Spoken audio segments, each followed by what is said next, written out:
I've been sending you $200,000 every month. Why are you and the baby living like this? What, $200,000? That question didn't just stop her, like it shattered everything she believed. Just months earlier, Emma was working late nights at a cafe, pregnant and exhausted.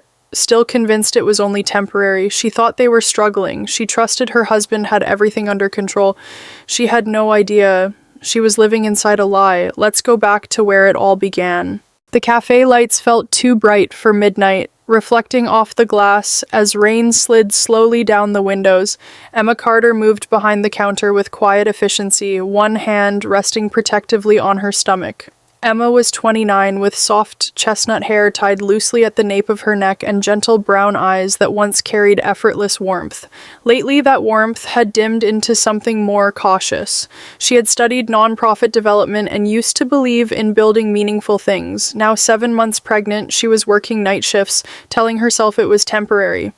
The bell chimed. A man stepped in, Marcus Reed. Early 30s, tall, lean, with a calm, observant gaze. He was a freelance designer who spent long nights here, the kind of person who noticed details but rarely interfered. "You're still working nights?" he asked, glancing briefly at her stomach. Emma smiled lightly. "Better tips." Marcus frowned slightly but didn't argue. "Take care of yourself," he said before moving away. Her phone buzzed. Lily Harper. Emma's chest tightened. Lily, 28, blonde, sharp-eyed, a journalist with an instinct for truth. She had always been direct, sometimes uncomfortably so. "Hey, are you okay? You've been distant." Emma stared at the message, then locked her phone. She didn't want questions she couldn't answer. Outside, the rain grew heavier. Ryan Blake would be asleep. Ryan, 32, tall and composed, with neatly styled dark hair and the kind of confidence that made people trust him instantly. He worked in finance, always calm, always reassuring. With Emma, he was attentive, gentle even, but when it came to money, he became vague. "We're just adjusting," he would say. "It's temporary." Emma had believed him. She had to, because the alternative felt worse than exhaustion. Emma didn't fall for Ryan Blake all at once. It happened slowly, deliberately, like something carefully constructed. She first met him at a small charity gallery event in downtown Seattle, the kind filled with quiet donors and curated conversations. Ryan stood out immediately. At 32, he carried himself with effortless confidence, tall, broad-shouldered, always composed. His dark hair was perfectly styled, his tailored suit understated but expensive. He spoke in a calm, measured tone that made people lean in, as if every word mattered. That night, he noticed Emma before she noticed him. He asked about her work, listened without interrupting, and remembered details she didn't expect anyone to keep. It felt rare, intentional, safe. Lily Harper had been there too. She watched from across the room, arms folded, and her sharp blue eyes narrowing slightly. Later that night, she said, "He's too polished, Em. People like that don't just happen." But Emma had laughed it off. Lily had always been skeptical of everyone. The relationship moved quickly. Ryan suggested a joint account early on. "It's just easier," he said, smiling. "I'll handle the finances so you don't have to stress." At the time, it felt like care, not control. Then came Victoria Blake, Ryan's mother, mid-60s, tall, elegant, always dressed in neutral tones that whispered wealth rather than displayed it. Her blonde hair was perfectly maintained, her posture rigid, her smile polite but never warm. She had spent years moving within elite social circles, and it showed in the way she spoke. Measured, subtly critical, always implying more than she said. Victoria began visiting often, too often. She rearranged Emma's kitchen once without asking, claiming it was more efficient. She commented on Emma's choices, softly but persistently. "Ryan needs stability," she once said. "He's always carried a lot." Emma noticed the way Ryan never disagreed with her, not once. Lily noticed it too. "You're disappearing," she warned one evening. Emma smiled and shook her head. Back then, it still felt like love. The changes didn't happen overnight. That was the problem. They arrived quietly, disguised as adjustments, small compromises that Emma barely noticed until they became routine. Grocery trips turned into careful calculations. She stood in aisles comparing prices, putting things back, telling herself it was temporary. Meanwhile, Ryan never seemed to hesitate when he spent. Dinners out, new suits, quiet upgrades that didn't match the tight quarter he kept mentioning. Emma noticed it most in the silences. Whenever she asked about money, Ryan's answers stayed smooth but vague.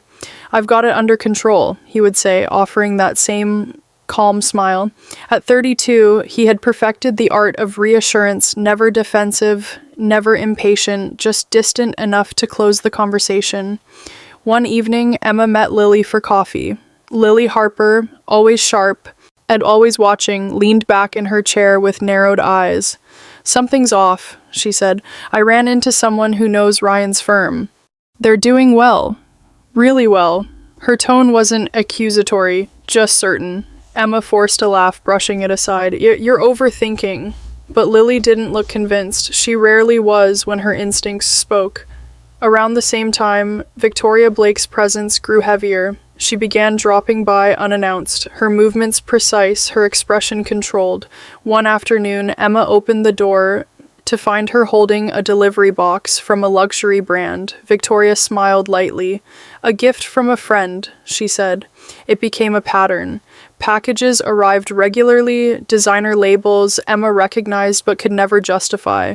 There was something unsettling in the contrast. Emma counting every dollar, Victoria surrounded by excess, Ryan standing between those two realities, never explaining how both could exist at once. Emma told herself it was temporary, that marriages went through phases, that trust meant not questioning everything, so she stopped asking.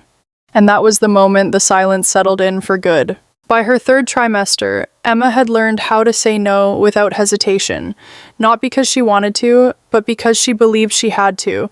The hospital offered a private birthing suite, soft lighting, personalized care, a quiet space that felt safe. Emma smiled politely and declined. "We'll stick with the standard room," she said, her voice steady, despite the knot in her chest. It wasn't a hard decision, she told herself. It was a responsible one. Ryan had nodded when she told him. "You're being smart," he said, placing a reassuring hand over hers. His expression was calm, approving, the same one he always wore when decisions aligned with his version of reality. At 32, Ryan had mastered emotional balance, never too distant, never too involved, just enough to guide without appearing to control. But something had begun to shift inside Emma. And it wasn't loud, it didn't demand attention, it lingered quietly in the background, an unease she couldn't fully name. She noticed it in the way Ryan avoided specifics, in how every financial conversation ended before it truly began. Across town, Lily wasn't letting it go. She sat in her small apartment, laptop open, notes scattered around her. Lily Harper, 28, had built her career on instinct and persistence. Once something didn't make sense, she followed it, and Ryan didn't make sense. Not anymore. Through a contact, Jason Miller, a junior analyst in his late 20s with tired eyes and a habit of double-checking everything, Lily heard something interesting. "He's got more accounts than he lets on," Jason said quietly over coffee. "Nothing illegal that I've seen. But it's not transparent either." It wasn't proof, not yet, but it was enough to keep Lily digging. Back at home, Emma stood in the kitchen, staring at a receipt she didn't remember making. The numbers didn't add up, not exactly wrong, but not right either. She exhaled slowly and folded the paper. "It's stress," she whispered to herself. Because the alternative meant everything she trusted wasn't real. Emma had never known exhaustion like this. It wasn't just physical, it was something deeper, something that settled into her bones after hours of labor. But when she looked down at her newborn daughter, everything else faded. The baby was small, warm, fragile, with a soft tuft of dark hair and a quiet, steady breath that felt like proof that something in her life had gone right. The hospital room was simple, standard, no upgrades, no extras, just like Emma had chosen. The door opened softly. Henry Carter stepped in. At 78, Henry carried quiet authority, tall despite his age, with silver hair combed neatly back and sharp gray eyes that missed nothing. He had built his life through discipline and patience, and it showed in the way he moved, slow, deliberate, never uncertain. He wasn't a man who spoke unnecessarily, but when he did, People listened. He approached the bed, his expression softening as he looked at the baby. "She's beautiful," he said quietly. Emma smiled faintly. "Her name is Ava." He nodded, then his gaze shifted not to the baby, but to Emma, to her worn clothes, to the room. Something changed in his face. "Emma," he said, voice calm but precise, "wasn't 200,000 a month enough?" The words didn't land immediately. Emma blinked. "What?" "The transfers," Henry continued. "I've been sending them since your wedding. Every month." The room went completely still. Emma's heart dropped. "Grandpa, I've never seen that money." The color drained from his face. Before he could respond, the door opened again. Ryan walked in, smiling, followed closely by Victoria. He carried several shopping bags, clean, expensive, unmistakable. Victoria, elegant as always, held another bag casually at her side.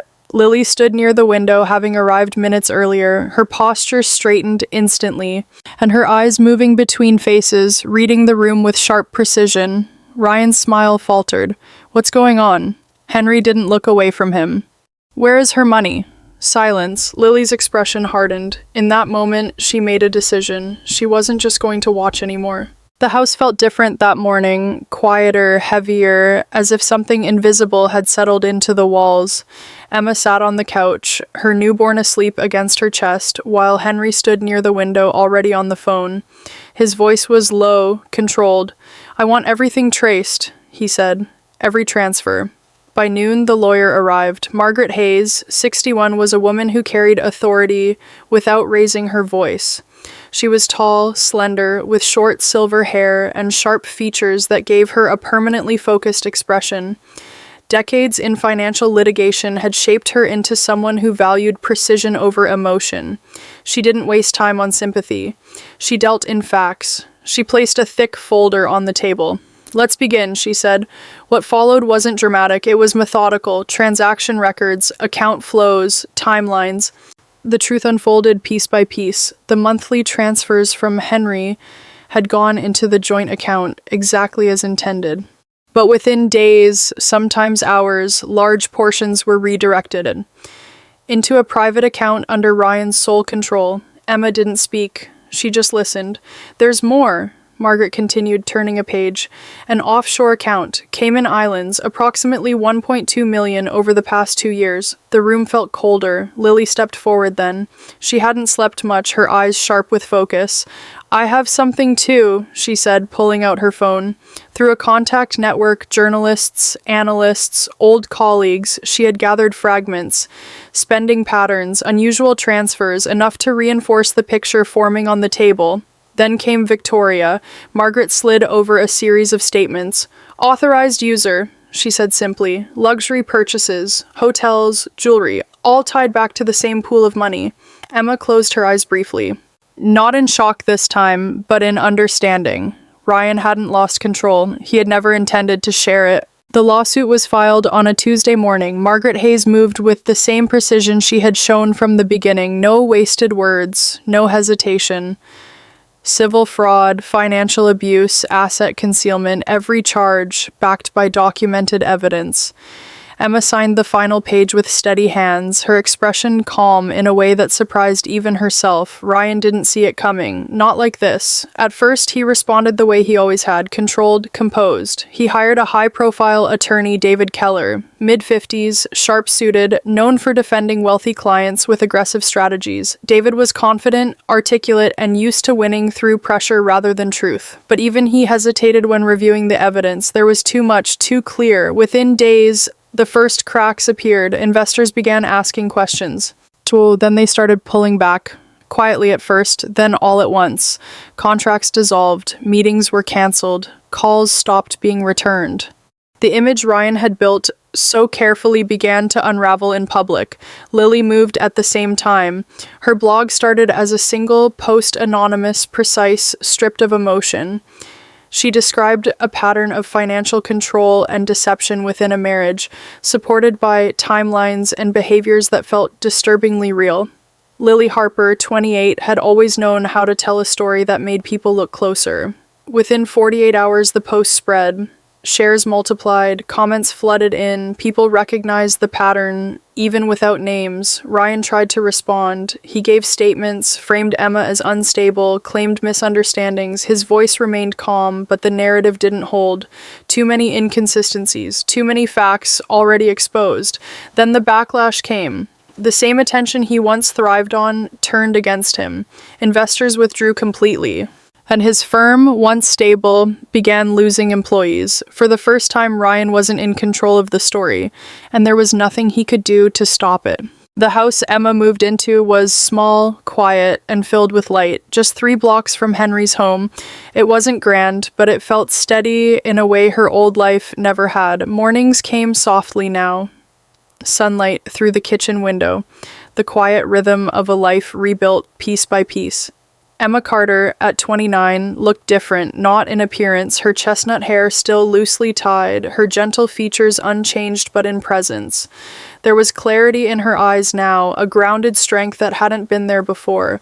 She no longer second-guessed every decision, she made them. Her daughter Ava was growing quickly, bright-eyed, curious, always reaching for something new. In Henry's arms, she laughed easily, her small hands gripping his fingers with complete trust. Henry, though older, seemed lighter too. Watching them together, Emma understood something she hadn't before. Security wasn't about money. It was about truth. Lily remained constant. One afternoon, they sat across from each other at Emma's kitchen table. Laptops open, notes scattered. "There are more women like you," Lily said, her voice steady. "They just don't have someone to uncover it."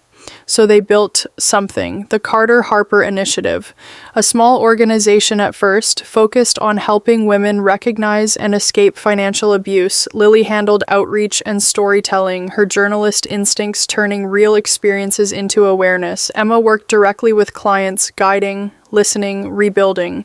It gave meaning to everything she had gone through. There were difficult days. Healing wasn't linear, but Emma no longer felt lost inside them. She understood herself now, her strength, her limits, her worth. One evening, standing in her kitchen, Ava asleep in the next room, Emma realized something quiet but powerful. She wasn't starting over, she was starting stronger. Be real for a second. If you were Emma, pregnant, exhausted, trusting your husband while he secretly spent millions behind your back, would you still call that love, or just manipulation you refuse to see?